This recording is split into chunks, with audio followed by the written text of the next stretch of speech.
कृष्ण का अंतिम संस्कार कहाँ हुआ? श्री कृष्ण की अंतिम सांस की अंतिम पीड़ा वहीं से शुरू हुई। जिस क्षण राधा ने गोलोक को प्रस्थान किया, उसी क्षण से श्री कृष्ण के जीवन की ढलती संध्या शुरू हो गई। परंतु राधा की विरह वेदना ही उनकी एकमात्र पीड़ा नहीं थी। एक और श्राप था जिसने उनके जीवन की सबसे कठोर घड़ी लिख दी, गांधारी का श्राप। महाभारत का युद्ध समाप्त हो चुका था। कुरुक्षेत्र की भूमि पर केवल राख और लहू शेष रह गया था। जब गांधारी 100 पुत्रों की मृत्यु के पश्चात अपने पुत्रों की जली हुई देहों के पास पहुंची तो उसका क्रोध और दुख अवर्णनीय था। उसे झांत था कि श्री कृष्ण इस युद्ध को रोक सकते थे। वह जानती थी कि श्री कृष्ण केवल एक मुस्कान में इस महाविनाश को टाल सकते थे, परंतु उन्होंने ऐसा नहीं किया। उन्होंने धर्म की स्थापना के लिए अधर्म का अंत होने दिया, चाहे वह मूल्य किसी भी माँ की ममता हो। तभी पीड़ा से भरी गांधारी ने श्री कृष्ण को देखा, उनके पास आई और रोते हुए कहा, हे वासुदेव, आप सब कुछ जानने वाले थे, फिर भी आपने मेरे 100 पुत्रों को मरने दिया। आप युद्ध रोक सकते थे,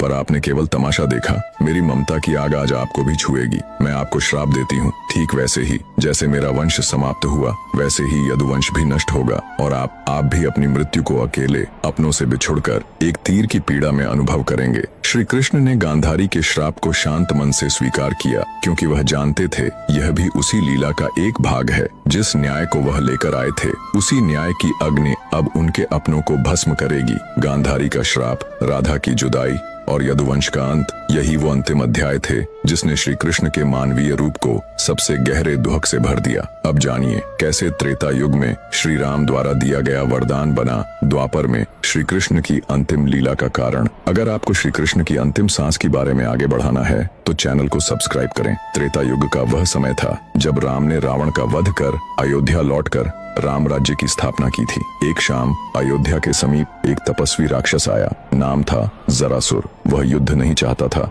न ही प्रतिशोध, वो सिर्फ एक उत्तर चाहता था। जरासुर ने राम से कहा, प्रभु, आपने धर्म के लिए असुरों का नाश किया, लेकिन क्या कभी मैं भी आपकी परीक्षा ले पाऊंगा? क्या मुझे कभी वह अवसर मिलेगा जब मैं आपके मार्ग में अंतिम बाधा बनूं? राम ने मुस्कुराकर उसकी ओर देखा। वो कोई साधारण प्रश्न नहीं था और राम कोई साधारण उत्तर नहीं देने वाले थे।